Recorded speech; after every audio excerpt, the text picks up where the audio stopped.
Ladies and gentlemen, welcome back to Last Minute Kickout. I am Pete Titans Creed Nethercoat, as always, joined by my wrestling cohorts in crime. One, Mr. Kevin, the Kevin Eva. How you doing, sir? Hello. And one, Mr. John Turbo Finley. How are you, sir? I'm doing all right there. He's doing all right with the finger guns. He's not even wearing his Mick Foley shirt this week. Bang. As always, thank you very much if you're watching us on YouTube or listening to us on iTunes. I got it right this week. Huzzah, who knew? Only took 2 times to get it right. We are talking about Extreme Rules 2018, which happened this recent week. And I, for one, thought it was a pretty decent show, as I'm sure my co-hosts will agree. Although there are parts that were not as good as others. We will start very quickly with the pre-show, which I, for one, thought it was actually a pretty decent pre-show compared to previous pay-per-views. We'll start with Andrade Cien Almas versus Sin Cara.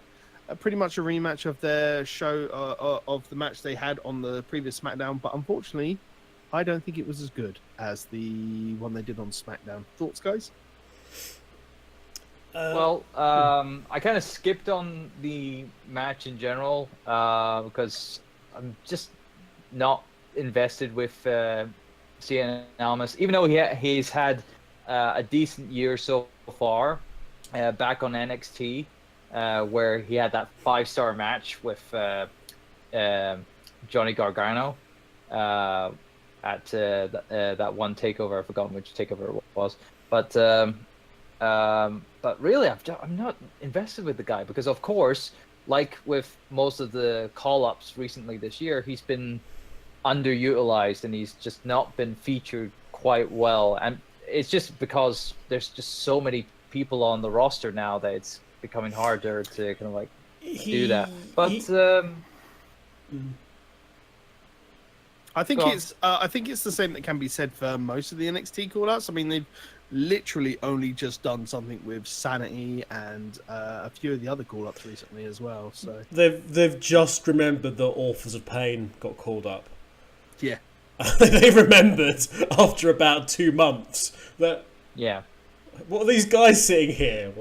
Are they members of the crew? Oh, they're the Authors of Pain. Oh, best put them out there. No, Almas is the walking definition of creative as nothing for you, unfortunately, since his... come up, and I don't even understand what the feud is. The feud is basically he is the best Spanish/Mexican, and he's just pissed off all of the luchas on the. So his figures, haha, I am better than you because haha, don't have a mask. I'm surprised Lucha Party hasn't come into the fray from 205 Live. So I just hope he gets very annoyed anytime he hears Kalisto come on and start going lucha, then starts throwing things backstage. How dare he say that word? Yeah. It was as I said, it was an okay match. It just wasn't as good as their one that they literally had on SmackDown this week. That's what I've been hearing as the general consensus. So, yeah, that's fair enough. I mean, the biggest problem this match had, and it's very prevalent with a lot of what happens throughout most of this pay-per-view, is it's quite easy to tell who's going to win. Like, you're not going to see Sin Cara win over Almas on Almas's first pay-per-view appearance. It's just not going to happen. So it's quite easy to determine who's going to win just off the back of it. It's annoying to be able to forecast it quite so well and quite so easily. There are a few mysteries that happen, but yeah, I mean, what's going to happen? It's a shame. It was very quick. Over very quickly and everything else, and I think we should just move on to a match I wasn't actually expecting on the pre-show, which was the New Day versus Sanity in a tables match. Yeah, this was very surprising. I thought this would be, main card material, being that it's the New Day, who are still hot, regardless of their position. So I thought it would open the show, if anything, but. Well, I think a lot of changings was going around from what I've been hearing on the backstage The dirt everyone's sheets. been hearing on the backstage news where Vince wasn't even at the show. He was too busy with other things, so he was kind of like, you know. I mean, that has to be with the XFL coming up. That has to be the basic thing now. Like, people have to expect Vince to not be there now. But, and apparently but the it was XFL won't interfere with WWE. I'm pretty certain they said that. Nothing to do with the wrestling will be affected by the XFL. The wrestling's just paying for it. It's like that comment he made at that conference. Yeah, it's totally coming right back to bite him in the ass. No. But no, from several things had to be changed up, and I think this was probably a mistake on the whoever was fully in charge of that. I think it was like Triple H was in charge of organizing the matches and whatnot. So I think it was kind of like a, bad. I think if it was him, it was bad. It was a bad call to do this match here. I don't agree. That's the thing. If you look at the rest of the card, like the main card, you don't want to we don't want to put any belt matches, championship matches on the pre-show. Like, that shit needs to be done with. All championships should be on the main show. So if you take that away, what matches are you gonna have? You've got Roman Reigns and Bobby Lashley. That's not gonna be on a fucking pre-show. You've got Braun Strowman and Kevin Owens in a steel cage. That's not going to be on the pre-show because that's a marquee match. And then you've got Balor versus Corbin. Now, because the match was essentially, it had no point to be on the card. Maybe it should have been on the pre-show, but because of the caliber and the actual draw power of those people, they wouldn't put them on the pre-show. And the New Day are so good at what they do. They don't care whether they're on the pre-show or the main card. They'll go out and have a barnstormer regardless. That's true because we have had them and the Usos on pre-show beforehand in previous. Yeah, they've done better than some main event matches. And then we had 4 hours disappointment afterwards. Yeah, because nobody could reach them. Yeah, but no. Overall, with the match itself, it was actually decent for the amount of time that they had. Yes. I was disappointed that the rules were it was only one member of each team needed to go through a table and that would end the match rather than every member. I think it was a time conservation piece. Yeah.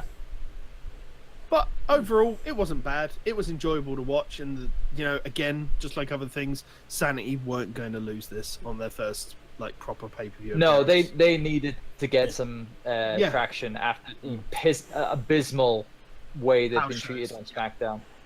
I wouldn't say it's abysmal. They've been wrecking house. They just haven't been winning matches. Well, they haven't been fired. Yeah, they haven't had the same impact as what the Wyatts had when they first debuted. True, but I think that you can have an impact in a way where you don't have to win a match, though. It's nice. It's nice to walk in and have wins under the belt, but to keep going. And especially with the way that WWE likes to be announcing with they're undefeated. Who's going to take them down? Well, it was the same with the Shield when they were a unit and whatnot. They were just coming in and just wrecking shit. Same for the Nexus. The Nexus was just coming in and just wrecking shit, and they weren't actually winning matches. They were just causing havoc. And there was no Nexus, and then John. when they had their first match. There was no Nexus, and there never was. They met John Cena and they all ceased to be, every single last one of them. And we don't mention it anymore. Indeed. But yeah. They all died or went to Defiant Wrestling. All of that's it now. Wait, where's my neuralizer? I think it's in my other jeans. Defiant and World of Sport, apparently, as well. So... The less said about the poster they've done for that card, the better, I think. So I thought it was overall a very enjoyable pre-show. Very, very good, especially the promo that Ziggler did. That was really enjoyable to watch as well. I totally missed that actually, so I'll need to rewatch that then. Yeah, it was very, very good. But yeah, we should move on to the main pay-per-view, which was the deleters of worlds versus the B team. Can someone explain to me why the B team can have the worst shirts in the world but the most amazing music? I'm still baffled. Yeah, the music is really good. They're basically the Job Squad with a push, which I quite like. Oh wow! I love it. It's not so much the front; it's the back of the shirt, where it says the B stands for best. Yeah. Where is what's Al's doing something now, isn't he? He's only OVW. Oh, he's OVW now, isn't he? Yeah. Yeah. Well, he owns it now. Yeah, because he bought OVW, which is great. Because, not being funny, if the kids down there would have anyone to coach them, Al's probably an absolutely ideal choice. And if they can't get him, maybe Avatar. But yeah, Deletes the Worlds versus the B team, and I think this was the best choice to actually kick off the pay-per-view proper, because the crowd was hot. They were into all the deletes and everything, and the biggest problem this match had is at the very beginning we were going to see Wyatt versus Dallas, and the crowd were hot for it, and then they just tagged out, and then they just left it, and when they got back into the ring later on, nobody really wanted it. We've all been waiting for it for so long, and they did some really nice subtle stuff with that. Yeah. Because whilst it happened, and I love that they did the big delay. Matt did sort of the big delay on the tag, and it only was when Bray yelled at him, "Tag me!" That he eventually then tagged. And everyone was good for it. There was even a very, very, very, very faint Mike Rotunda chant, which I thought was great. But yeah, the crowd dug it, but after that tag, after the tag out, Curtis Axel came in and Bray almost decapitated Curtis. It was a meaty clothesline, but all the way through that, while he's picking Curtis Axel up and he's doing moves on it, every time he's looking back at Bo. Mm-hmm. All the way through that sequence, it's like he was doing stuff, but he kept turning around, kept looking back, and there was still this sort of eye contact all the time between them.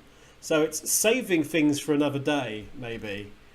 But it was Well, it was a nice little, But it was a nice little psychological thing, because they played on it, but it's like it's. In fairness, this is Extreme Rules, and certain things are not for you. Extreme Rules. I'm sorry.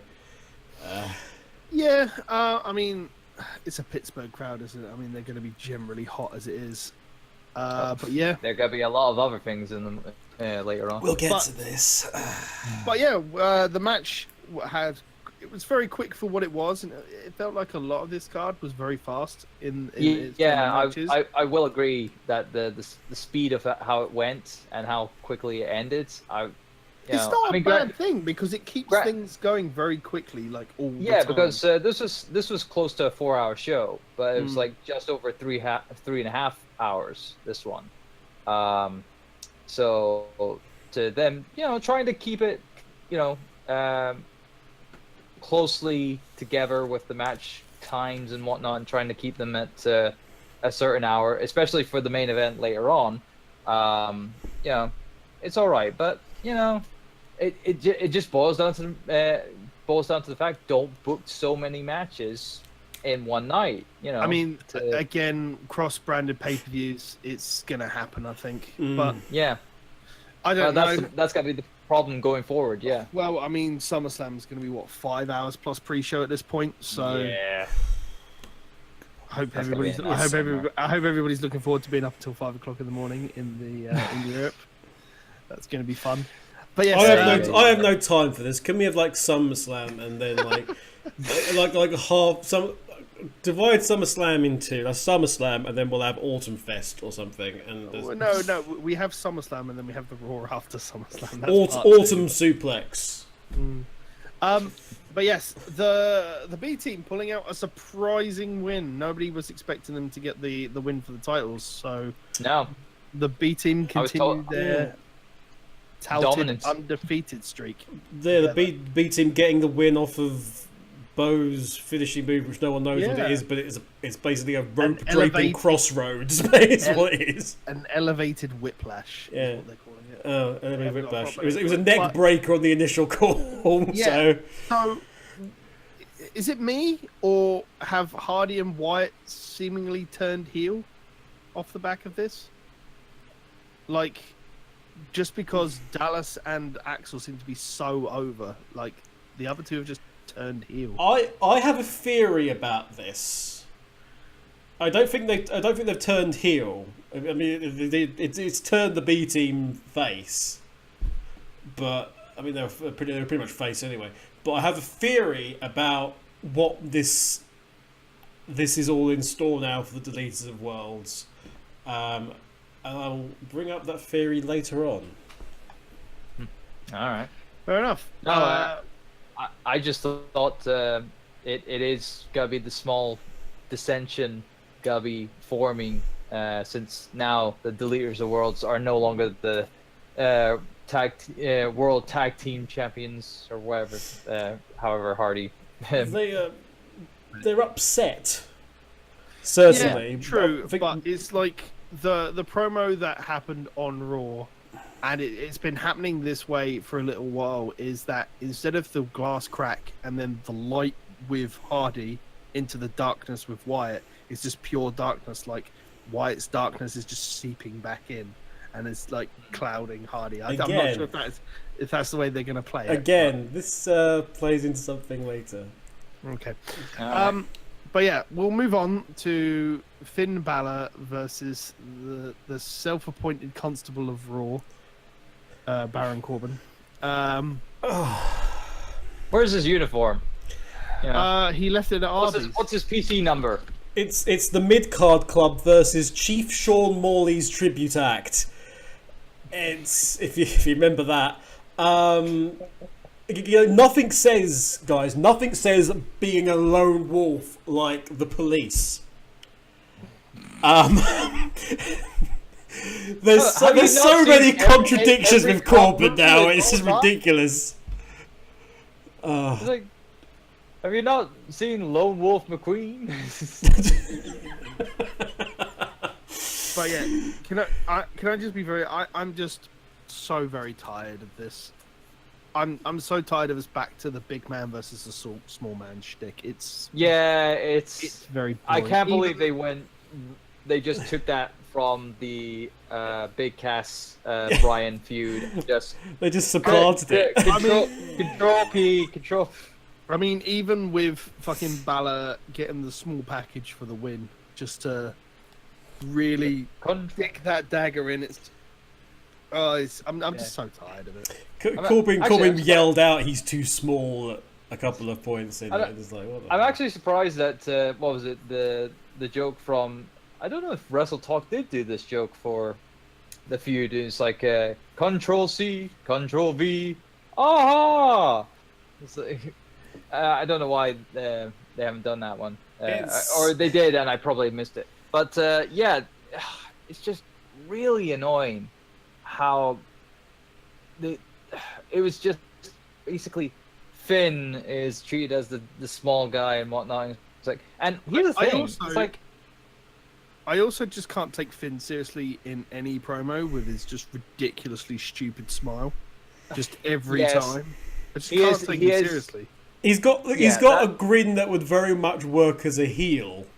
He could very much just. If he was a heel, then that's a shit-eating grin, and he's a smug bastard, and you can hate which him was for very close to him being a heel. If him and Gals and Anderson were still together on Raw, then yes, we would have had that heel Finn Balor and whatnot, and as the OGBC being there and whatnot.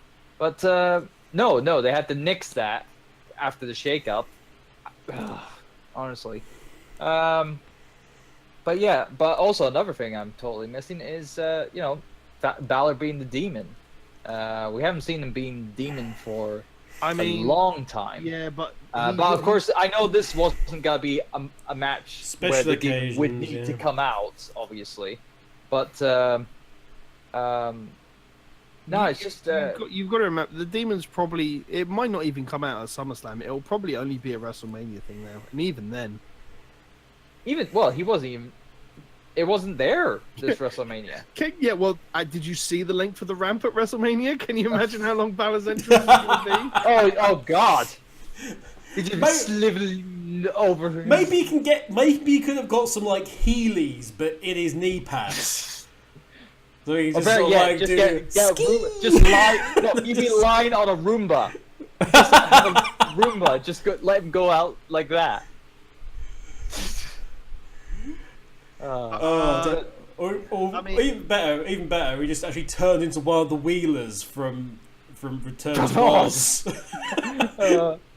but yeah, Come here, Corbin. I think it's quite easy to say that this was a very boring non-match. Yeah, well, it was quite boring at times. I mean, granted, you had the typical spots from Corbin being able to, the impressive slide under the ring and run back in again. Great endurance there, Corbin. Just wish you can just put that energy into anything else. But yeah, the big problem with this match isn't that it was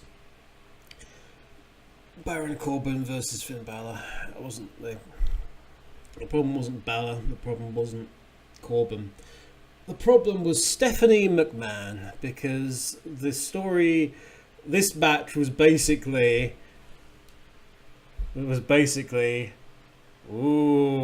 authority, Stephanie McMahon. We've got to keep Stephanie McMahon in the story somehow. Because dear God, we can't go for 5 minutes without her. Apparently, there's a bunch of weird stuff in the match. Actually, going back to the first one, the production for some reason was a bit off at the beginning. I don't know if anybody else thought that, but when the B team won, their music, dear God, it was like deafening and completely drowned out the crowd practically. And when Finn came out and did his da da da do da, his lightning things, he came out to practically normal lighting. So when he does that now, it sort of lost its impact that it had in NXT, because the whole point was that it was quite dark, and then he sort of brought in the light, as opposed to he walked out in a normal lighting. And is that him? Probably. My headset just Hello? Finn? Oh, you thought the lighting was crap as well? Excellent. Yes. Excellent. But yeah, it all seemed a bit weird and out of sync. So what's Corbin doing wrestling in a shirt? Well, yes, suit. Suit. You got to remember, worked for Jack Gallagher. He's a big guy that works. Is he a for big the guy? Corporation. Yes, he's a big guy. Is he a works big for the guy? corporation. Oh, okay. Therefore, just like Corporate Kane, he has to wrestle in his. Because that made sense. Oh, jeez. Corporate wrestling attire. Didn't you know? There was that. Cole made a weird comment. Oh, really? About the astoundingly, he said something along the lines of that Corbin has a big advantage because he was quote unquote homegrown. And he came in via the WWE in the Performance Center. I'm just gonna go water my Corbin. Sorry. Exactly. Remember to dump plenty of fresh manure. Yeah, McMahon family manure. No. He just needs to pick up the phone to Stephanie McMahon and then just open his mouth and he manures himself. He kind of suggested that like the people that he had an advantage over, obviously Finn, because Finn had learned his craft around the world, but that somehow that was lesser because he was a straight WWE guy, which was a bit weird. There was a nice moment where Corbin got a 2 count, and he got right in John Cone's grill about it, and they had a real proper argument about it, a sort of a Trips Hepner style yelling, which was I quite like it when the refs actually stick up for themselves and don't back down. Yeah, that needs to happen more often. Yeah. Apparently, Ronda Rousey, because at the beginning of the pay-per-view, we had a nice video package of everybody in the thing. And the highlight of the Women's Championship match, we were told, was the fact that Ronda Rousey was at ringside and Nia Jax was barely mentioned in to do with that match. But we interrupted this match. Cole interrupted to say that Ronda Rousey was very impressed because she's been Instagramming throughout. So she's not paying attention, is what you're saying to me, Cole. Just like half of the audience. Indeed. And you know the thing Sorry, Kev. I just want to interrupt. I'm just going to take a picture quickly. That's okay. All right. That's continue okay. on. Thank you, Sorry, thank you, Rhonda, for being vidcast side. But you know the worst thing about this, you trying to call Finn Balor again? Stop it. No, I was just saying out my thoughts. Stop it. Look. If no, okay, you'll just get through to the demon, and then it'll take 12 months for him to get back to you. So. The worst thing about this match, that deep 6. It wasn't very clean, was it? It was the most theatrical fake deep 6 I think I've ever seen. And I love me the deep 6. In fact, we all do. We all do. You mean the fact that deep 6 should be his finish. The deep 6 should be his Yeah. But he sort of picked him up and then sort of went, whoa! Yeah, but you know why that is, don't you? It's because Finn Balor was too small. He was so light. He started doing that, and then he thought, "Oh my god, he's floating away!" And then he sort of went back, and then got him back down again. But he is under 200 I like the pounds, idea. so... I like the idea. He's swung him round and he's just gone. Before he was doing the hammer. And away he goes. Finn Balor, 70 meters. It's a new world record, everybody. But it looks so fake. And normally that move has got such impact, you think that the guy's been dead and his spine's in bits, but no, it was pretty much a scoop up, round and round, ring a rosy, and then a relatively light plant down, and it was shit, frankly. I mean, if we want to talk about something that's fake and looks like shit, let's move on to Carmella defending the Women's Championship against Asuka with Mr. Jimmy Ellsworth in a shark cage. Remember, guys, when we didn't see a shark cage? We didn't see a shark cage in 25 years.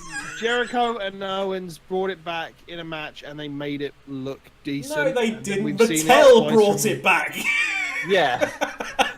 Well, that had nothing to do with anything. Mattel brought it back. I don't think Mattel could have brought it back for this third time and advertised it as, see James Ellsworth in a shark cage. Make it look like the real WWE. Look, after the last time it was used, I was just absolutely delighted at the end of this match to be able to say on this show, if you've not seen this yet, I promise you, James Ellsworth does not have lube.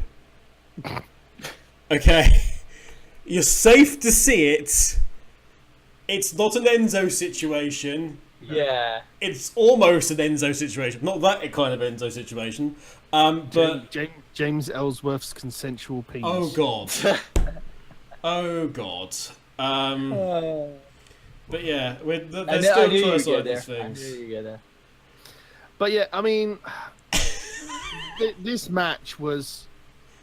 How do they go from building Asuka up all the way through NXT to WrestleMania to lose the streak? Okay, fine, she's lost the streak, but then she's still dominant and she's still a strong character to then go through this entire program with Carmella and just look weak as shit. Because, Pete, no one is ready For a shark Road cage? Dogs booking. Oh, Yeah. God. I I'm just pissed off now. Like It's at first, I was fine with the loss at WrestleMania. I was okay with the loss at Money in the Bank, even though it was very stupid. This time, it's the third time, third strike. You've totally screwed Asuka. Now you screwed Asuka as bad as Shinsuke Nakamura, and we'll get to his redemption sooner or later. so soon what you're saying is that we should make Oscar the cruiserweight champion. Yes, make her the cruiserweight champion. Why the Fucking hell 4-5 not? for it. At this point, First female cruiserweight champion. Go for it. it was weird. There was Mike Chioda at the beginning of the match when they were sorting out Ellsworth into the cage. The camera focused him for a second, and it looked like it aged 20 years in the time they'd taken to actually get things sorted. He looked like a man who thought, I am too old for this shit. It is quite a dangerous situation, which we would later get into that match where Ellsworth, quickly firstly, no time passing for, the distraction or get the weapons out, bring it on down and whatnot, and then eventually escaping the cage. Here's the thing. Ellsworth didn't do his normal coming out with a spring in his step when they came out on down the ramp, which has obviously put something astray. So you knew that they were going to do something heelish and dodgy. The biggest thing that stood out to my mind when watching this match is the cage was way lower to the actual ring. I'm thankful that Asuka and Carmella didn't have any spots that involved the top turnbuckle in any way, shape, or form. But yeah, that did limit what was going to happen in the match, and it was very evident of what was going to happen. Yeah, it's my biggest concern is that WWE is a very lucrative company, and the way they booked the finish with Ellsworth hanging out of the cage, and you could see the harness and see him attached to the that cage, was unfortunate. It was comical, and for a company that should have the amount of money, they just shouldn't make it look like dog shit. Like, they need to try and suspend our area of disbelief. Yeah, they are putting their money in the wrong places when it comes to their product. I'll give the commentary team this. They gave it a good go in trying to cover it. Mm-hmm. They said, "What is he? Was he wearing a flak jacket to protect himself?" Well, that was the first time I saw it. I thought it was what he was holding the weapons in around his chest. But yeah, okay. Obviously, it was a harness.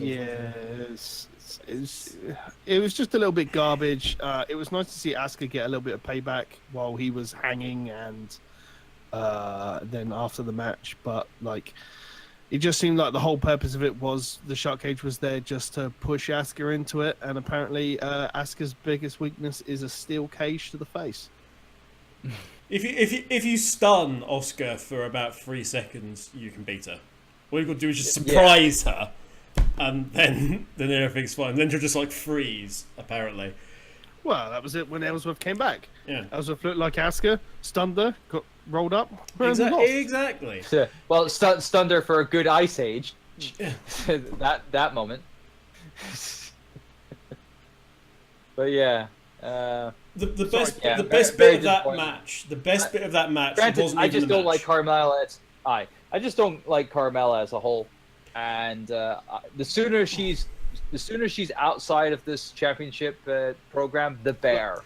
And hopefully that'll happen at SummerSlam. I disagree. I think she plays the heel champion very well. But she's just not bringing matches that's appealing. Yeah, but that's not her. That's not just on her. It's the way the booking has been done, as Kev has said.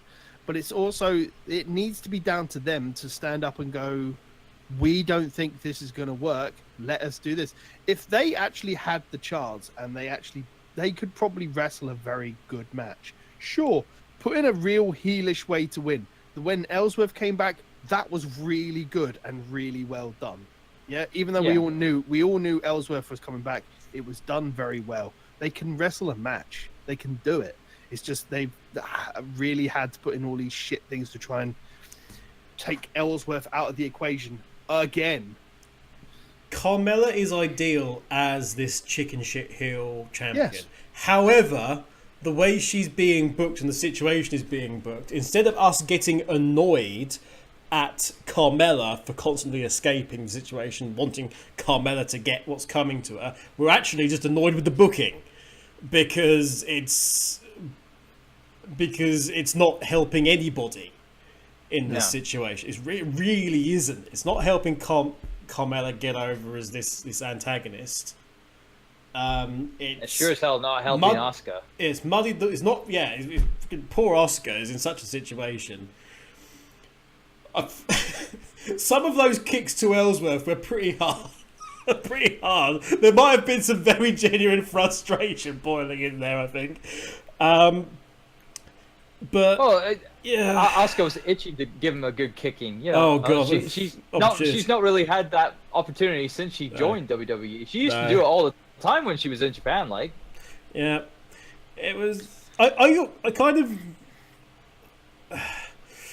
There was I think one of the reasons why it was so low was obviously we had rather heavy stuff being dropped down. That plus, I think it was just safety precaution. Just says safety because that the chain was a chain. Yeah, you know, I mean, it's made no sense. I think it's fine. I think it's fine. I just think we need to step away. Like, I reckon this could very well have been an Extreme Rules match if the Raw Women's title was an Extreme Rules already.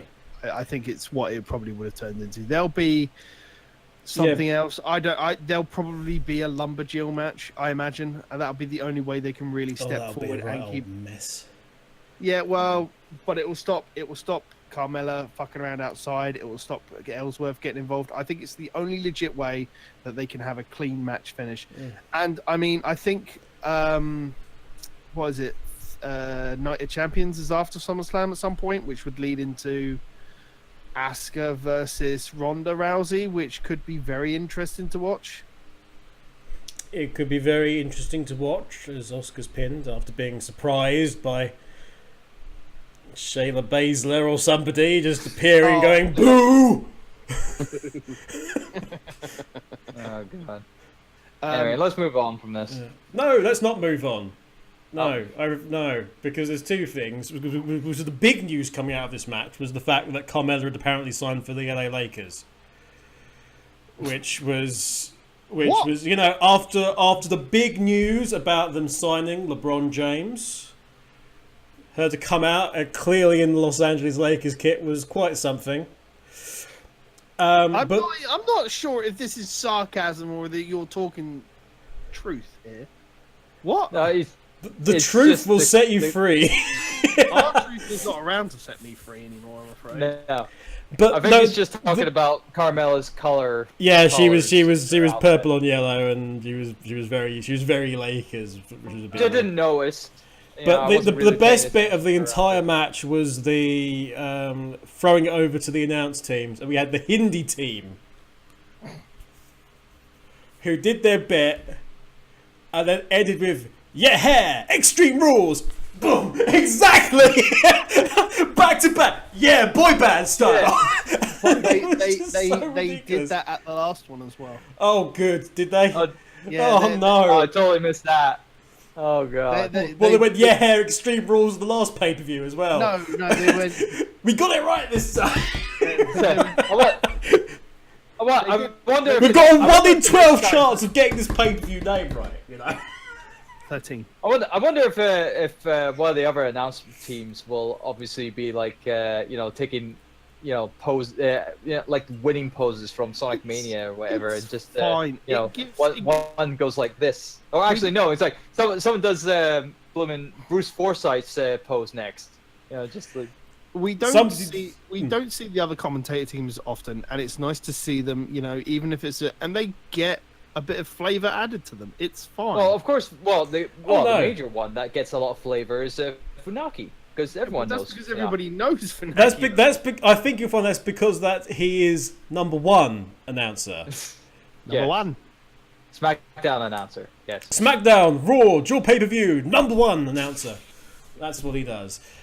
But yeah, we moved on from there. Oscar ends just holding her head because we're back to holding her head from smashing on the shark cage, and we go into Jeff Hardy losing the United States Championship to Shinsuke Nakamura. The taint tickler. Well, okay. So when we saw the interview earlier in the night, I said to myself, Shinsuke has to win. It's the way he can redeem himself off the back of this. I found out after the pay-per-view, I think I found out today that Jeff Hardy was taking time off with some back problems, because that's why he's not been swanton bombing and everything. He's been had all sorts of injury issues, Yeah. So he hit just before the match started, he hit the nut shasa into the bell ringing to hit the Kinshasa, and then straight into a pin. Then Randy Orton appears. Yay! I mean, I was quite enjoying the lack of Mr. Boredom incarnate. For him to come back, stare at somebody with a look of boredom, to then take the longest nut kick in the world. Fucking hell, I'm bored of Orton already. He hasn't even been and he's turned heel as well. But he heard voices in his head. They told him he needs to come back because he's had his break. Heel Orton will probably be fantastic. Absolutely. But it's just he's now in super slow-mo mode now, and it's getting slow. He's old. Just fuck off, Orton. Just retire. I think retire, damn it. Yes. But I think you mean he's slow like a snake, and he's boring like a snake. Snakes are not slow.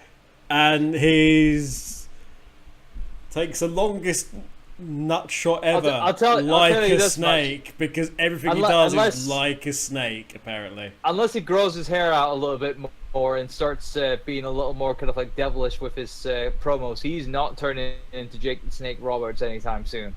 No one should turn into Jake the Snake Roberts. Right. No. I think heel Orton is good. He's wanting to be great. He wanted to turn heel for the longest time. He hates being face, so yeah. We'll see how he does, but I don't think it's going to change the way he acts on the mic as he has done recently. He's still going to be very dull to listen to, and he's still going to be very boring to watch. Because regardless of whether he's a face or a heel, his moveset will remain the same. Randy Orton as a face is Randy Orton. Randy Orton playing a heel is Randy Orton. Mm-hmm. Randy Orton being all mysterious tweener is Randy Orton. The man is just that. It's just whatever. Yeah. He is now Mr. Blander. It's whatever commentary wants to paint him at the time. The last time Orton was enjoyable to watch was when he was doing his Legend Killer phase, and when he was doing that whole versus Triple H, where he punted the boss's head and then punted Shane's head and nearly went to kissed Steph and Trips looked like he was actually going to murder him. It was fun because he was actually playing up to the I'm mentally unstable, and it showed in the way he acted in the ring. It showed how he was on the mic. He changed his demeanour very much on that basis. This is just Orton in a bad mood, and Orton in a not a bad mood, and it's just... What was it he said? He had like explosive disorder or something. They said, no, I can't remember. I don't think they'll be able to do that anymore. But no, not with the way that mental illness is tracked and everything else. So there we go. Jeff goes off into the sunset for a while. Would you now like to hear the theory? Oh, okay. You think he's going back to Raw? I think that this is the perfect opportunity to do the thing that Jeff actually wants to do, which is do Brother Nero. Yeah. It would make sense in the storyline. We know that Jeff's got not just his back, but other issues as well that just haven't healed properly. So he's gone and had his time off, and he was wrestling, as you mentioned, on the house shows and wasn't doing the Swanton because, well, he was actually being sensible for once and just winning with a twist of fate. And this gives him the opportunity now. The person who has effectively taken him out is Mr. Randy Orton. So you also now have Matt and Bray not doing anything. You mentioned how things seem to be getting a little bit darker, like somehow Bray's influence has grown and the light of deletion seems to have dimmed a little bit. What if we have some vague continuity going on here and we use the situation with Jeff's being ill, Jeff being, he's run down, he's injured, he doesn't feel like he performing, he's down on himself because he shouldn't have been so reckless. That's just the key word. He shouldn't have been so reckless as to go and accept that match. Whatever, he should have taken his time. Why did he let him sort of pride go into the match? Excellent time to shove him in the lake of reincarnation, come out as the more vicious and less likely to do extreme shit Brother Nero, because that's the whole thing with Matt trying to prevent him from being a spot monkey. Yeah. We rented Jeff Hardy's vessel back into the incarnation. We bring out the vessel of Brother Nero. And then we have then House Hardy together, but we have Bray there in the background still doing his thing and making plans. We move forwards to probably have an ultimate deletion match in there somewhere. But Jeff's thing is he wants to get back at Orton now, because obviously the idea that he comes back and there's Jeff's natural feud will either be Shinsuke, but that sort of Orton coming in kind of took away from that. Jeff wants to get Orton. Who else wants to get Orton? Bray. Bray's not forgotten. Orton was the one who took apart the Wyatt family. Bray then uses the House Hardy and sort of twists it and uses the Hardys as his instrument, as his new Wyatt family, without really them not necessarily being aware, to go after Orton. And you can still have the Hardy. You have the Hardys being face, and then you can just over time it becomes obvious that Bray's the one being the old puppet master. The only problem is that obviously they're on separate brands at the moment. Do you think they would have to incorporate all this onto one brand, or do you think they would actually be able to work it over the two? They could slow build this. I mean, the fact that if Jeff is off the road, they can do this in vignettes and it doesn't matter. Yeah.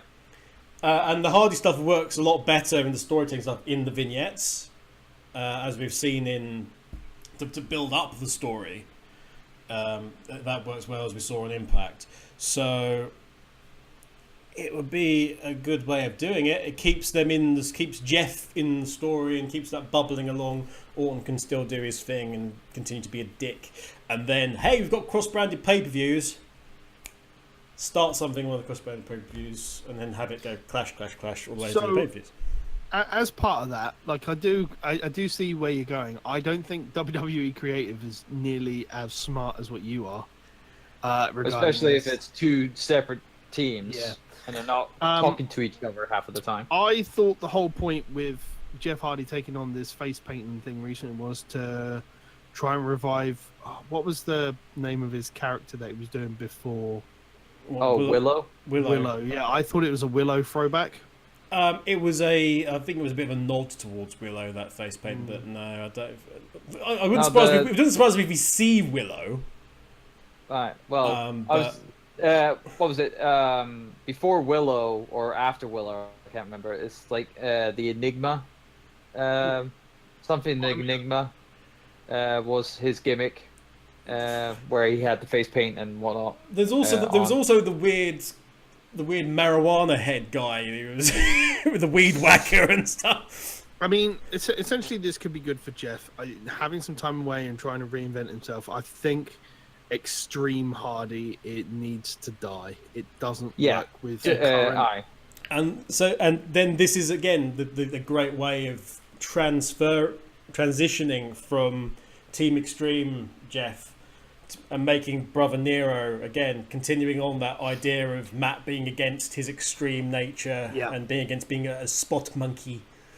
I think the way that it needs to work is that they need to be on the same brand for a start, but then they need to be able to work it like they did, from my small knowledge of how it worked in TNA, but they need to work it as if they're the sickness in the brand and work it as if they are slowly polluting it and working outwards and like taking control away from it.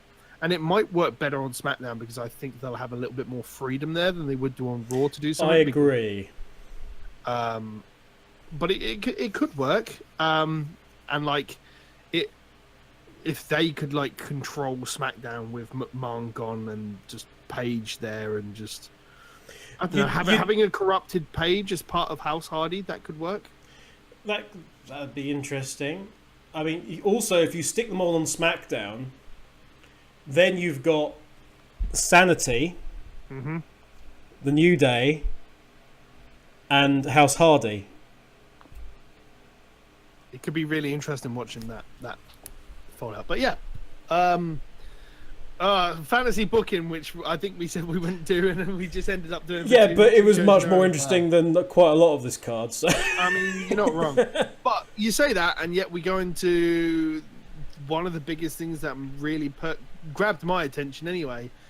Braun Strowman versus Kevin Owens in a steel cage match, which went from 0 to 100 pretty damn fast. Your words. Yeah. And yeah, I'll definitely agree. This is definitely very fast going. And granted, Kevin Owens, he is the star of being able to sell and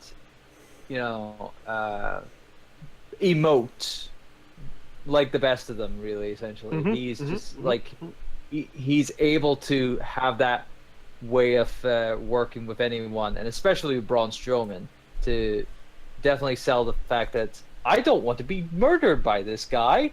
I want to get the F out of here. And that was very evident with this match, and the tactics that obviously the tactics that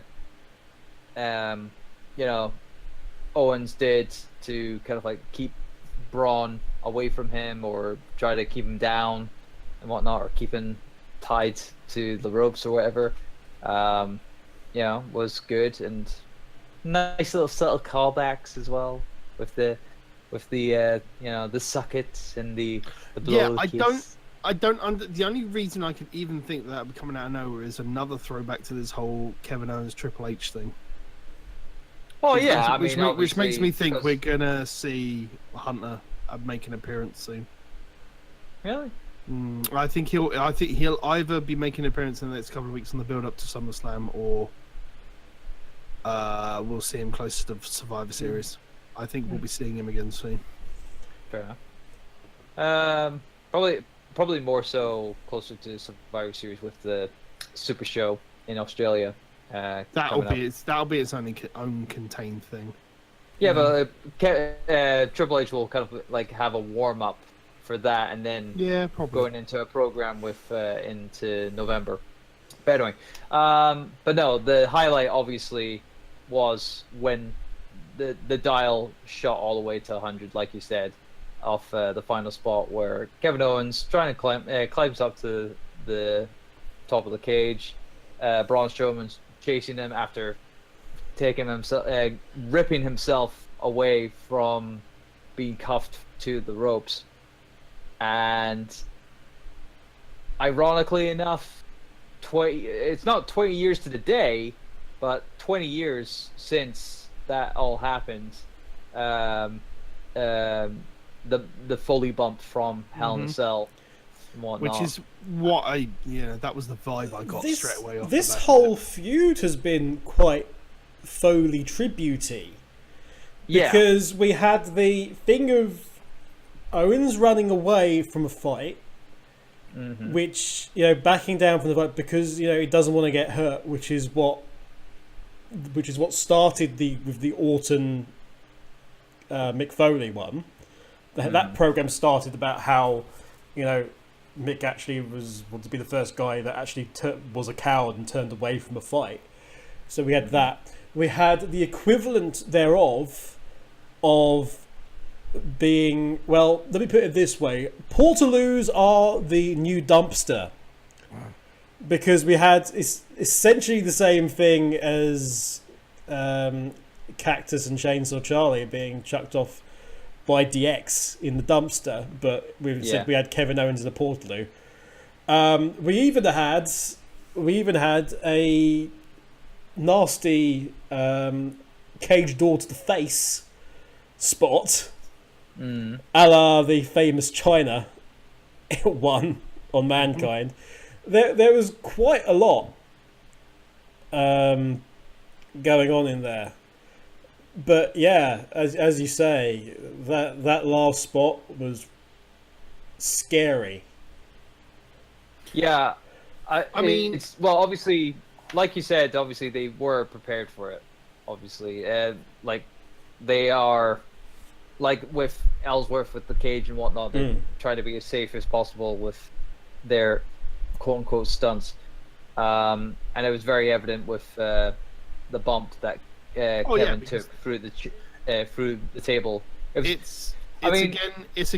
throws back to what I said earlier on in the Shark Cage match. They're a massive multi-million-dollar company, and they're not taking care to suspend the air of disbelief. I mean, it's all well and good. Like, don't get me wrong, protect your talent. Yeah, absolutely behind it. But if you're gonna do that, then you also need to at least try and make it look like the crash mat's not there in the table. I don't think that table broke properly. Because it sort of like it kind of stayed attached at the front. I think it looked wrong when he landed. I think Kevin smacked his head on one of the monitors. Yes, he was pretty much there. Which he was like going, you bastard! When it went to. Although, granted, it still is not as crazy as what Shane McMahon's done twice. Well, this is the only. If it wasn't one of Owen's things about criticisms of Shane was like, what are you going to do? Jump off something big? And now we've had him being chokeslammed off a very, very big ladder, and the very next pay-per-view he's been chokeslammed off the top of a cage through a table. It's all a bit odd that he's sort of fallen into his own trap of being the victim of the same things that Shane puts himself through voluntarily most of the time. The irony. But no. But kudos to Kevin taking that stuff. Well, at least we'll hear Shania Twain sing "When" for now. At least. I don't get it. There's this whole thing with Shania Twain and Kevin Owens. Oh right. It's confusing and is born out Just of look Twitter. At his tweets. You'll understand. Cool. Moving swiftly onwards to match 6 on the main card, we've got the Bludgeon Brothers against the recently reunited Team Hell No. Okay.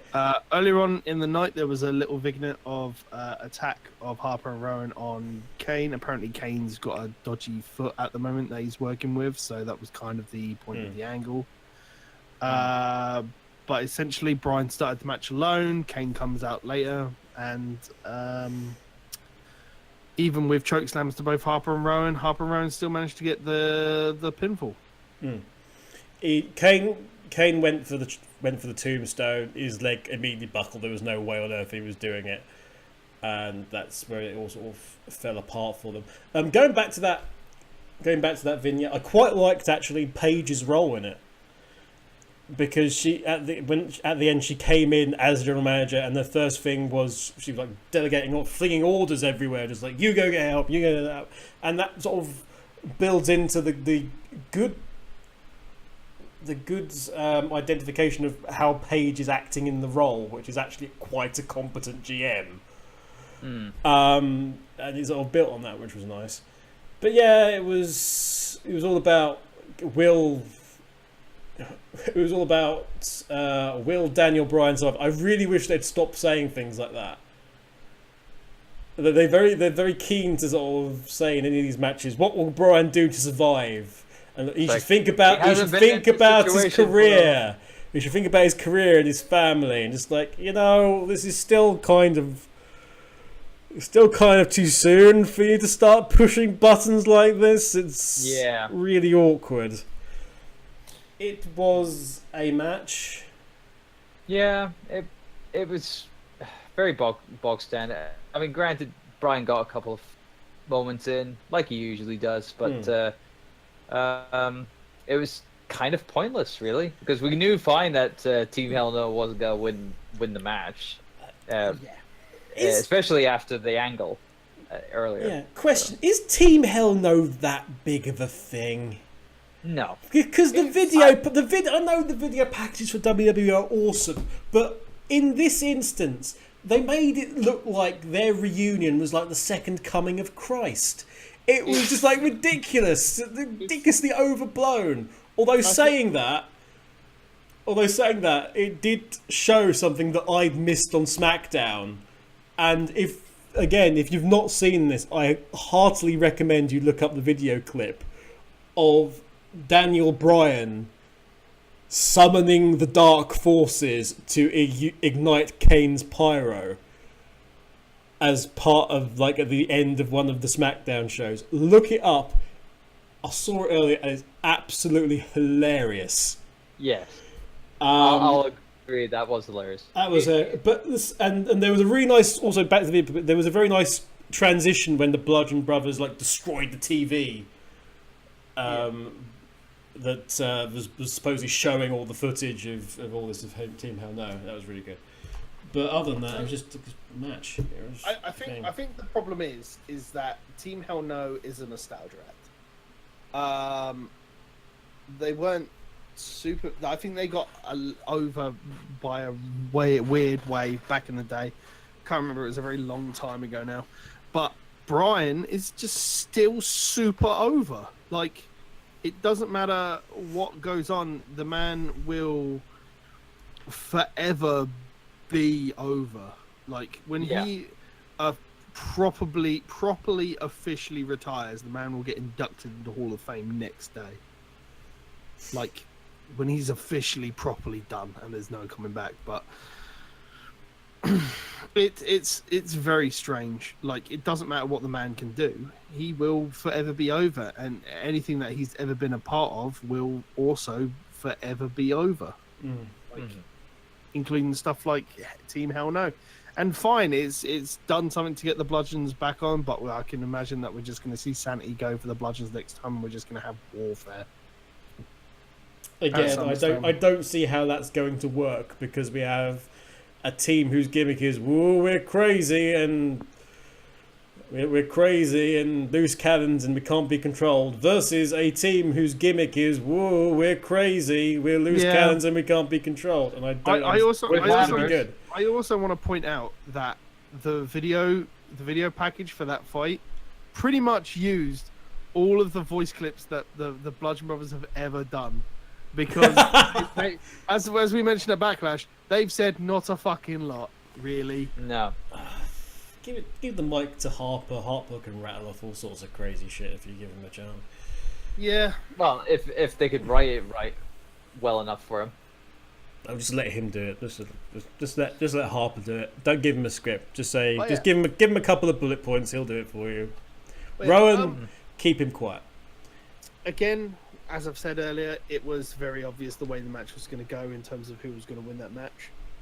And moving on to that, I think it was the only other shocker on the card as to who was going to win, which was Roman Reigns versus Bobby Lashley in what was, I thought, an actually damn good match.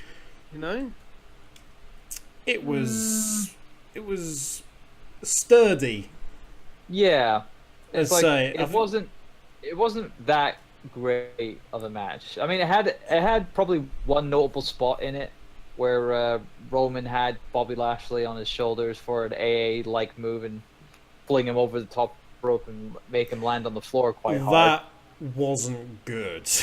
Yeah, it was like that was probably like the only notable thing I could say on that, and it you know, like Kev said, it wasn't a good thing because okay, it looked. but let me put it this way: in terms of normal Roman Reigns matches, the crowd were behind Bobby.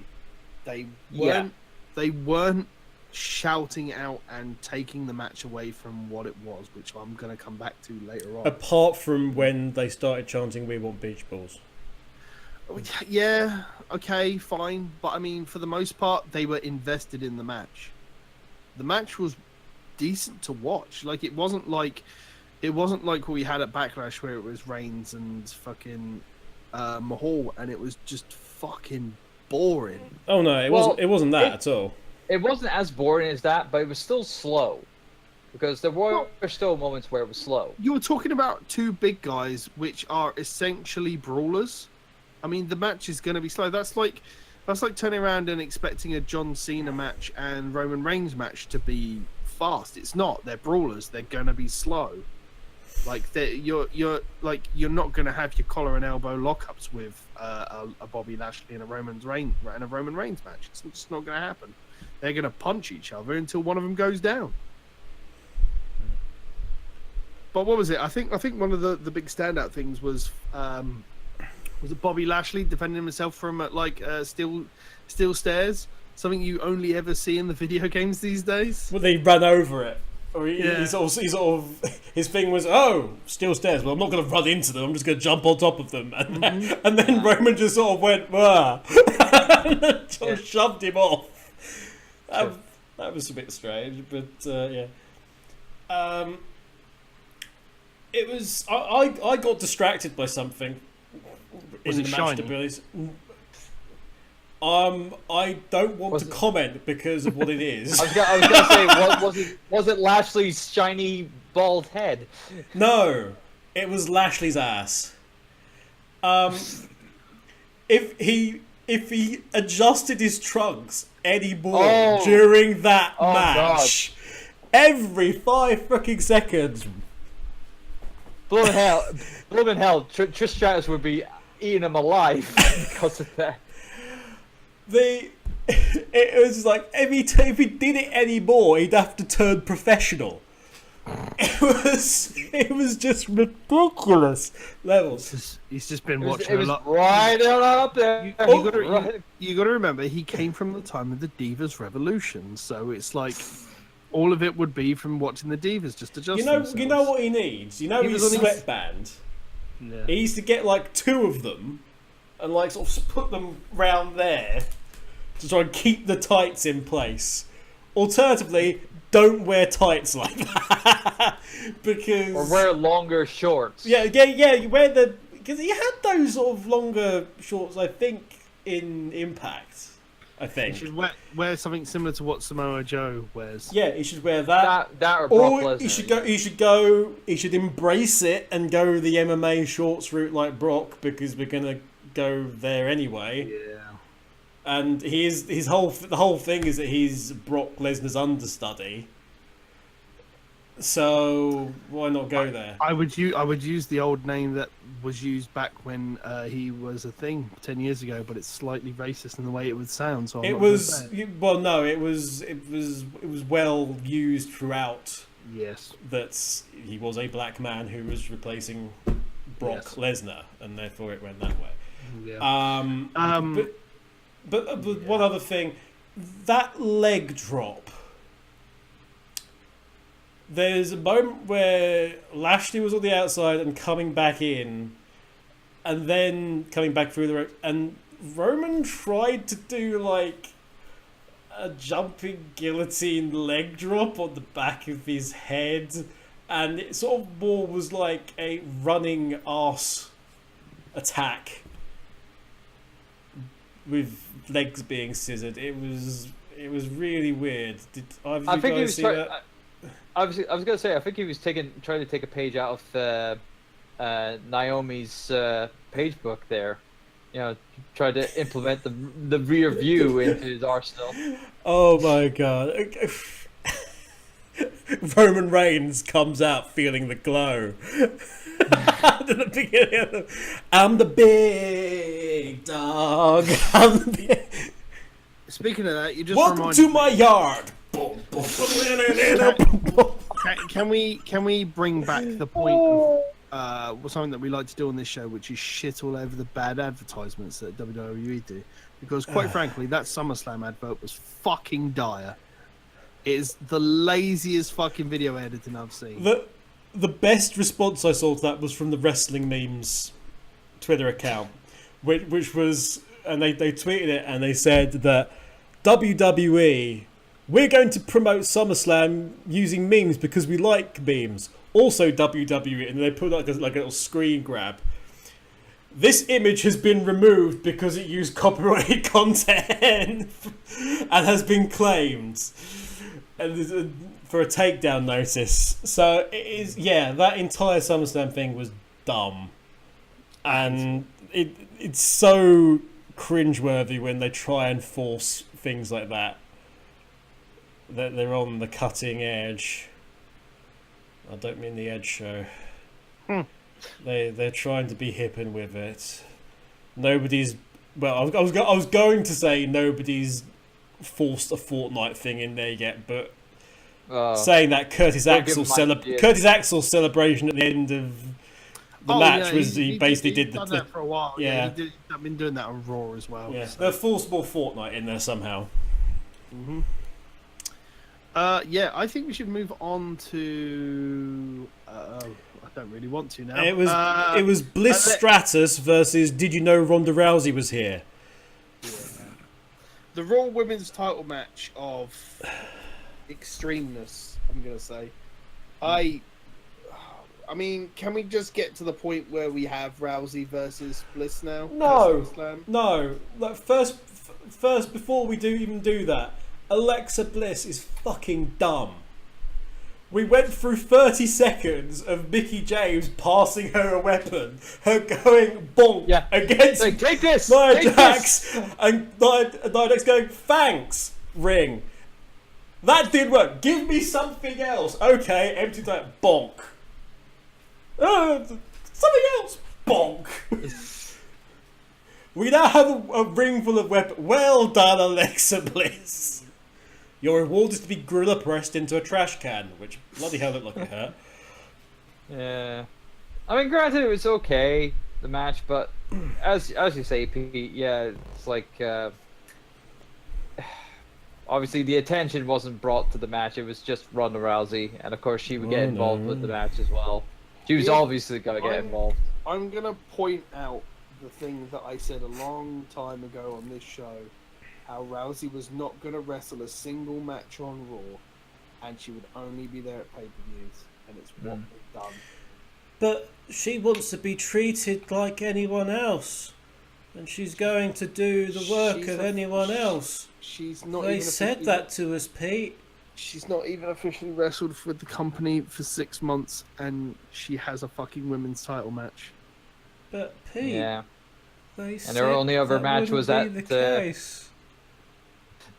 And her only other match has been on a live show at MSG, which really... Did they lie to us? Did WWE lie to us? Are they not making Ronda Rousey a normal wrestler? They're not making How can they do that to us, John? I don't know, Kev. I don't know. I just don't know. They lied. We've cracked me up. He's gone. So I get one good thing about that segment. That slam on Mickey James looked sick. It looked brutal. It looked like it just murdered her. Is that the one that Rousey did to? Yeah, the one Rousey just hoisted up on something and like a spinning, the twisty, yeah, Samoan drop. It's missing. Yeah. That looked awesome. Have that as your finisher, please do. I think that is what they're doing going forward. Actually, that would make sense. That is impactful. It looks like it kills him. And Nia, poor Nia, who was Ms. Mania. We've seen the levels of afterthought in that match. Actually, did a really good point of making sure Alexa didn't hurt herself, because when Alexa came off the top near the end, she came up very short, and somehow Nia caught her and then got her back up, which was great strength from Nia and extremely impressive. And I'm really sorry, Nia, because you were there just to introduce Ronda Rousey. Yeah, it's very disappointing that her. Well, granted, that was pretty much the case since day one when Rousey came in at the Royal Rumble. The rest of the locker room is there to make Ronda Rousey look good, and one of the big casualties to that has been Nia Jax. And after having that angle for WrestleMania just go swept under the rug, it's like just very disappointing. Have a nice holding pattern. Yeah, I'm gonna skip onwards and let's talk about Rusev and AJ Styles. This is actually a match I loved. I love this match. With what's his face? Aiden in his yes, in his fucking jacket. Can I be honest with you? The fucking video package for this was amazing. It was really good. Obviously, but making Rusev like granted, obviously he's still the heel, even though he's not. He's like universally loved for the gimmick. If I hadn't said what I'd said on the Backlash thing, and AJ's going to be keeping the title all the way through Christmas because of WWE 2K19, I honestly would have thought they would have given the belt to Rusev with how over he is. That was, if it wasn't the case of AJ being the champion and being the cover boy for 2K19 this year, I would have said the same. I would have said that Rusev would have won the title this night. I would have said many moments where he was there. Yeah, but it's fan support in a direction that they sort of begrudgingly are kind of going. I'm fully expecting at some point Rusev to stumble across somebody kissing Lana and then be wheeled off of a stage in a wheelchair, frankly. Because they don't want to give him that. They could afford to give him the main event at Extreme Rules, which I was astounded by the fact it was like the 10th Extreme Rules pay-per-view they said at the beginning. Mm-hmm. Oh wow! It's like, dear God, have we really had a decade of Extreme Rules? Yes, actually, yeah. Because what was it? One Night Stand Extreme Rules was. One Night Stand was the first one, which was 2008. Which was when Bobby Lashley, they said, won the ECW championship from Vince McMahon, that young up and comer. So here's the thing, yeah. Rusev is a fucking great worker. AJ Styles works really fucking hard, makes anybody he's in the ring with really fucking good. This match looked so good. I think they will give the belt to Rusev at some point. Like, it will happen, and he will be a heavyweight champion. It has to happen. It's just not going to happen now, and it's annoying because with this whole thing with WWE 2K19, we're very obvious of how it's very clear how the belt is going to go. It's going to stay on AJ for a long time, and they're already making reference to the fact that he's now one of the longest WWE title holders now, which I'm sure we talked about on the last show as well. It's also going into fact with his upcoming WWE 365 video as well. Yeah. The one they did this because they did one with Kevin Owens last year as well, didn't they? Yes. It's just a shame because it's hard to see anybody that deserves the belt go up against AJ because we know AJ's not going to lose the belt. It's just not going to happen. And it's good. AJ deserves the belt for what he's done. Like, as someone who was a perennial TNA guy, outside the company, he's come in and he's become the WWE guy, and he's walking and he's doing the job. And he deserves the belt because he's that good. But on the other hand, it's a shame that we know that AJ's just not going to lose the belt because of what's going on. Mm-hmm. And it's the only downfall. It's the only downside to it. Yeah, like we're gonna get these great matches as well. No, absolutely, but we could get these great matches with AJ not having the belt but still being in the title picture. This is what we're missing. Like I've said before, the WWE title picture was strong in the 2001 period, especially when Angle won the belt for the first time, and we had 5 to 6 different top tier talent vying for the title week in, week out on Raw, on SmackDown, every pay-per-view. People were just vying for it, We had the Armageddon Hell in the Cell at the end of 2000, which was a fucking barnstormer. We had Undertaker or Rock or Austin or fucking Rikishi going for the belt at that point as well, and it was just entertaining television to watch. And all we seem to get these days is we'll have a couple of mid-carders go for the Intercontinental, the US belt, but it's always seemingly that one guy that's going for the heavyweight belt. And it's not entertaining because look at what we just had with Shinsuke and AJ. It's boring to watch. We need to have more people fighting over it, and they're doing it a bit more with Raw, but unfortunately it's still just coming back down to going, we'll do these multi-man matches to work out who's going to be the number one contender. Cool, we've got lots of people in the picture for it, but not a lot of people fighting for the belt time in and time out. Wacky mid-carder has a surprise piece of luck. Will he be the one? No. I mean, the only real time going back to the 2000-2001 point where we had the wacky mid-carder that was in with luck that was going for the belt was Jericho.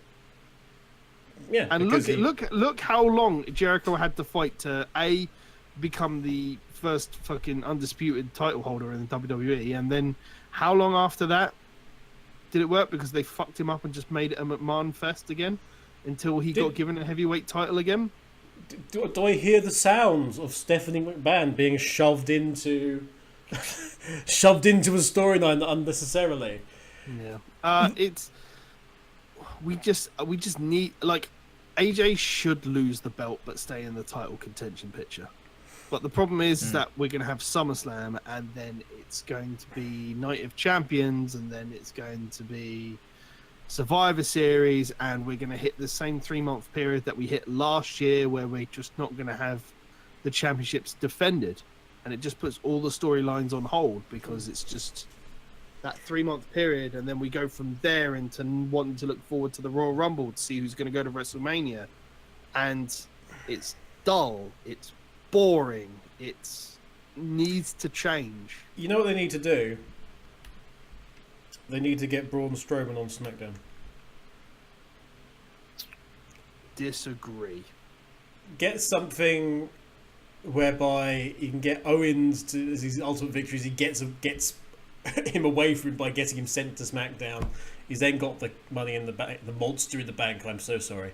The monster in the bank briefcase, and you can cash in on AJ, destroy AJ, and then you go into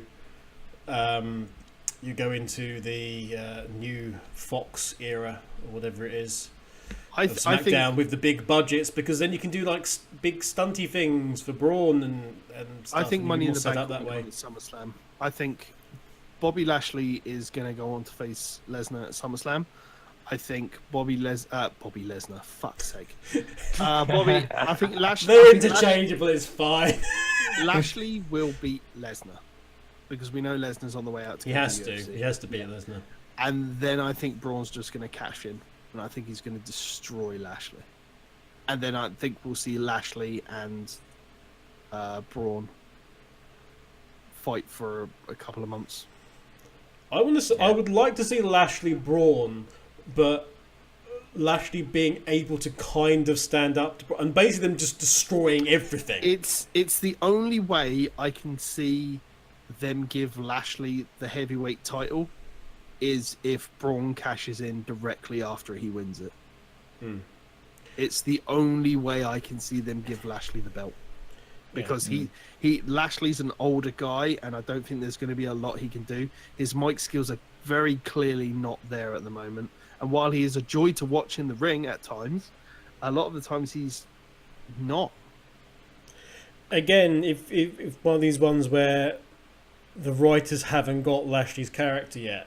Again, in Impact, when he was a absolute dick, perfect, wonderful character.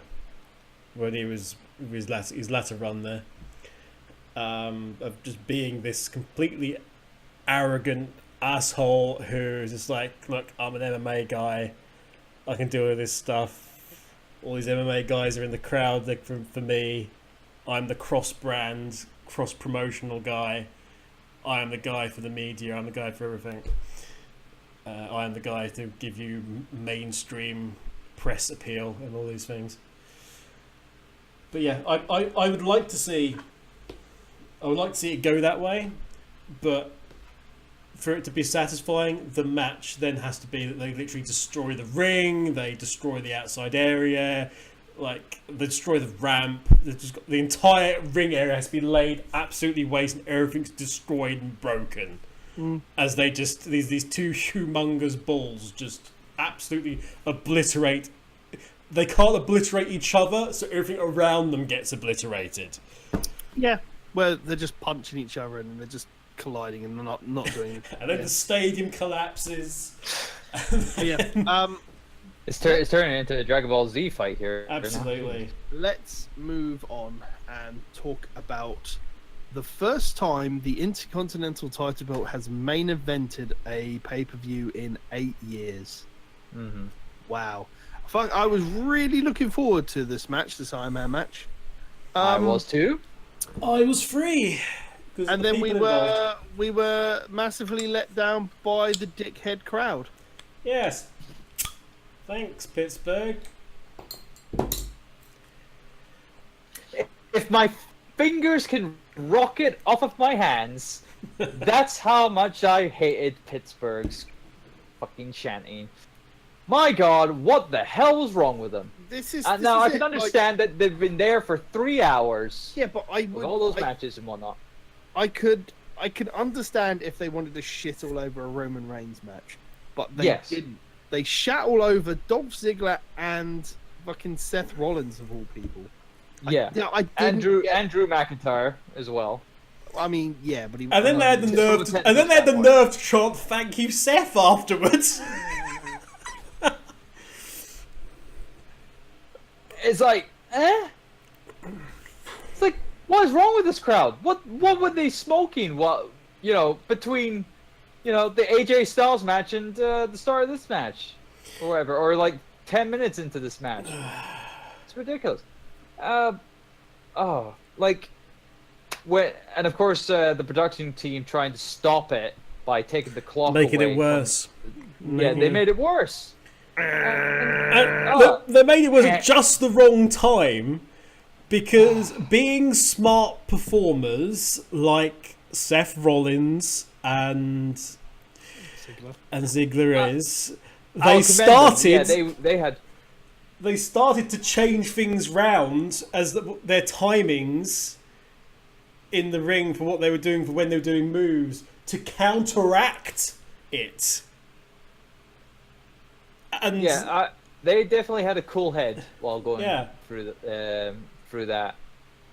fucking tripe of attitude from that crowd. It was like, it's like that kind of like stuff of counting down the clock. That's fine for a Royal Rumble, not for a bloody like Iron Man match. It's like we've never had that problem with the Iron Man match between Sasha Banks and Bailey. NXT crowd's different. Yeah, of course, NXT crowd. We never had that problem when it was the 60-minute Iron Man match at Judgment Day between Rock and Triple H. We never had that problem with Shawn Michaels and Bret Hart at WrestleMania, because obviously back then, the crowds weren't as smarky as they are now. It's like that crowd was being the uttermost smarkiest fucking crowd ever, and boy, God, were they fucking dicks about it. And it put them off because there was apparently there's a point in it where I didn't hear it personally, but that people heard when they actually Seth was going to Dolph, just like it's worse now, they've turned it off, and everything they were saying just like, why have they turned it off? I'm sure Matthew from Botchamania will probably highlight it during his no doubt things where he'll notice the kind of like interactions and whatnot, and I'll make a comment on it. But it was really like Pittsburgh, for shame on you. Where's my shame stick? Shame. Just whack him over the head with it. Otherwise, if you take the crowd out of it, the match was very, very good as expected. Yes. Ziggler and Rollins. It's one of those. It's one of those times. Miss Kevin Dunn, hi. You know how you like to mute the crowd when they're booing Roman? We wouldn't have minded this time if you'd muted the crowd. Yeah. Because if you take that, I would like to hear back the match again without the crowd audio and just have the commentator mic. I'm sure there'll be some editing that'll be done to it to try. Oh yeah, they might probably edit that for the DVD or like future, whatever. But no, the only drawback that I have for the match was after the DQ interference from Drew McIntyre, where Seth was only given the one fall, decision for one DQ. Not after that one, the referee didn't call for another DQ, and then another after the Claymore to put him up to 5, rather than just sticking him keeping him at 3. So it was like, It was the rest period. Yeah, it was always the rest period. It didn't count. It was in the rest period. But there was that was quite a massive rest period. Yeah. And the timer was still going as well. Yeah. But anyway, besides that, obnoxious refereeing is what. Yeah. I think the guy who was refereeing that match, he was quite a new one. It's someone I've never seen before. But but no. Overall, like the work rate that Seth and Ziggler had for that match was good. It was good for what they've done previously. So yeah. All I'm going to ask when it comes to Ziggler is, for fuck's sake, unless his intro music is going to interrupt somebody or something, get rid of the right record scratch. The record scratch means nothing. Yeah. If he comes out and there's nothing already playing. Yeah. Yeah. I feel sorry the most for Ziggler out of this match, because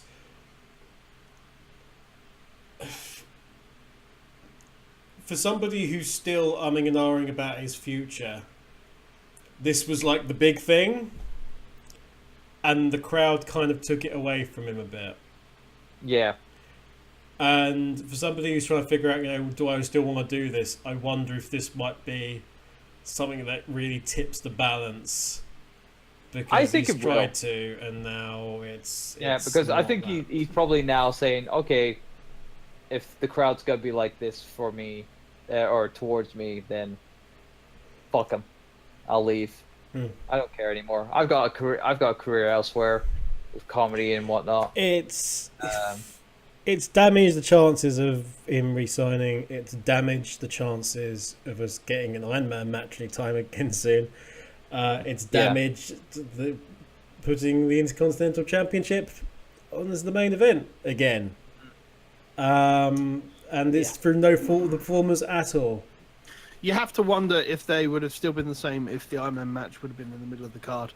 You have to wonder if it would have been and had this because they could have quite easily just if that was the case just swapped the steel cage match. Well, there was big talk about what was going to be the main event. No one seemed to know. To the behind the scenes. Well, I mean, Ziggler said it in the pre-show promo that he did that he was in the main event. He was the main event that evening. Yeah. But it was, I mean, there was, for a very long time, might have been Lashley and Roman, which would have made no sense. I'm quite sure when it comes to WWE booking, they know that Reigns' match is going on last is just going to piss everybody off, which is why I think they specifically put them in they wanted to avoid the crowd just being pissed off again at the end of the pay-per-view. They've seen Roman Reigns matches on last, and they've seen people leave the building because of it. So, yes. Anyway, they'll forget by next pay-per-view, so it'll be fine. I think we should get on to the last staple of our show and give it its glorious rating out of 10. Glorious. Yes, exactly. Mr. Kevin, why don't you start? Ooh. Well, okay. So, not counting the pre-show, we had a tag team championship match where it was okay. It wasn't amazing. We had a singles match which didn't really go anywhere. We had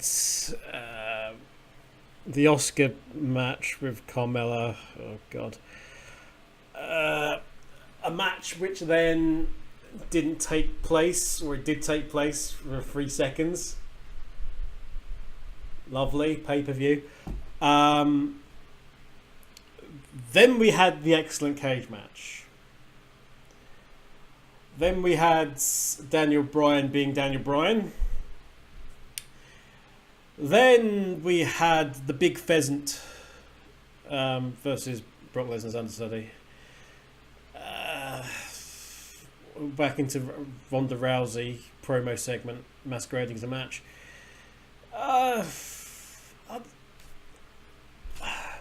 I'm really torn on this one because it was all over the place. There wasn't anything expressly bad. You know, at the same time, and there was a couple of matches that were really, really, really, really, really good.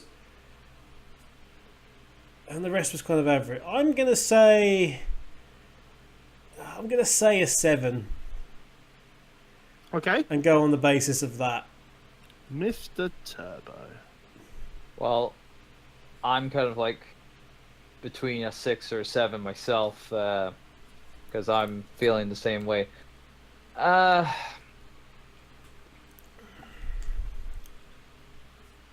Shame I can't do points. Yes, you can. Have done previously. Don't see why not. Well, just. You do 6.5? I was debating 6.5, my friends, so if you want to do 6.5, go ahead. Fuck it.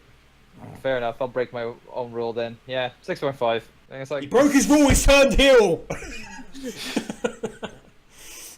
The rules mean nothing to you, sir. Do wins and losses in... Rules. There are no rules!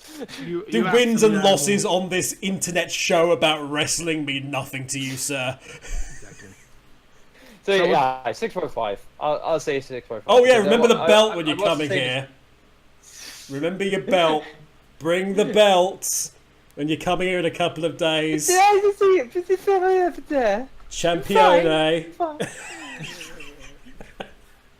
All right, I- Mr. WrestleMania. I think I enjoyed it slightly more than you, and I'm gonna give it an 8. I enjoyed Wow. the pre-show for what it was. Okay, this isn't the first time that all three of us have had different scores. I think in 16 episodes. Normally you two agree. Yeah, you're very staunch on how you two agree, and you're pretty on par. But last time I think it was me and you who agreed. I think Pete, and then John was. Oh no, well, I think there was one time where we all came in. There was the one time where we and- all agreed. Yeah, But And then it was, those are rare sightings. But this is the first time, as far as I'm aware, where we've all had think so. different marks.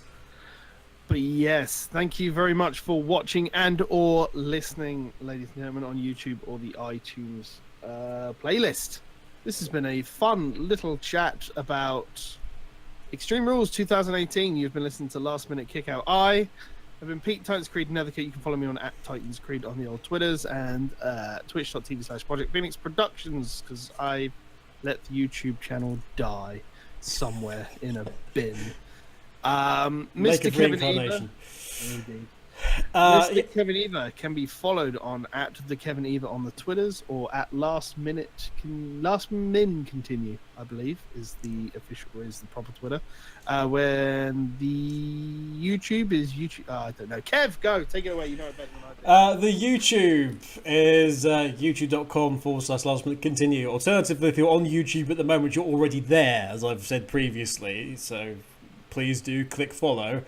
Alternatively, we're on Twitch as well. Check it out. But those are they. I'm also on Instagram now, as of like yesterday.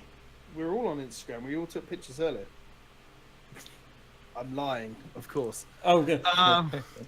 Thank you, Rhonda. But yes, please Congratulations.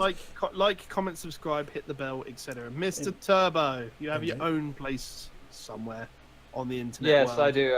My place is on Twitter @TurboXLR, as well as on the Twitch channels at twitch.tv/TurboDrive Live as well over there. Whenever I am out of this humble abodes, next time you see me, I will be in a new location, and it'll be all swanky and nice and not as dull as it has He's been. going in to the last few LMKO years. Performance Centre. Yes. We will be at CoxCon this coming weekend, and we'll be having a nice little meet up and everything else, and a nice catch up in person. There And a might be- fight. Well, only if the belt's on the line, Kev. If there is by any circumstance any of you guys that do listen or watch us and you're going to be at CoxCon, do feel free to come up and say hello to us. We will be around and doing our own thing. Otherwise, until the next time, I believe the next pay-per-view is SummerSlam.